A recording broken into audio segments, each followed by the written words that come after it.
पनवेलजवळील तळोजा परिसरात अंमली पदार्थांविरोधात मोठी कारवाई करण्यात आली आहे. खोट कॅम्प येथून तब्बल 1,2,19,500 रुपयांचा हेरोईन व अफूचा साठा जप्त करण्यात आला आहे.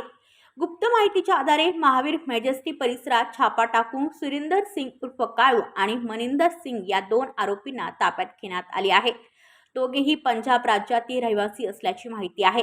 या प्रकरणी तळोजा पोलीस ठाणे येथे NDPS कायद्यानुसार गुन्हा दाखल करण्यात आला असून पुढील तपास सुरू आहे.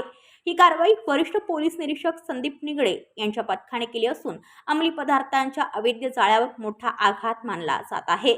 आमच्याकडे अँटी नार्कोटिक्स सेल जे आहे त्याचे सिनियर PI संदीप निगडे आणि त्यांच्या टीमनी तळोजा घोट कॅम्प परिसरामध्ये 2 पंजाबी आरोपींना ताब्यात घेतलेलं आहे, ज्यांचे नाव सुरिंदर सिंग उर्फ कालू आणि मनिंदर सिंग असे आहे. त्यांच्याकडून 118 ग्रॅम हेरोईन आणि 143 ग्रॅम अफीम जप्त करण्यात आलेला आहे, ज्याची बाजारभावानुसार किंमत जवळपास 1,02,00,000 रुपये आहे.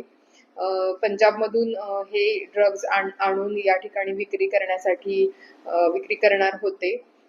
नवी मुंबई पोलीस दलाकडून सध्या म्हणजे अशा प्रकारची कारवाई करण्याची ही 6वी वेळ आहे. हा 6वा गुन्हा दाखल करतोय आपण पंजाब मधून आणलेल्या ड्रग्जच्या कारवाई संदर्भात आणि जवळपास 33 आरोपींना आतापर्यंत अटक करण्यात आलेली आहे.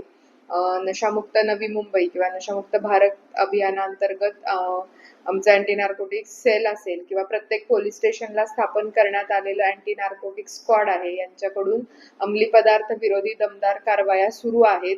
या संदर्भात कुणाकडे काही गोपनीय माहिती असेल तर आमची हेल्पलाईन सुद्धा आहे, त्यावर आपण कॉल करून माहिती देऊ शकता.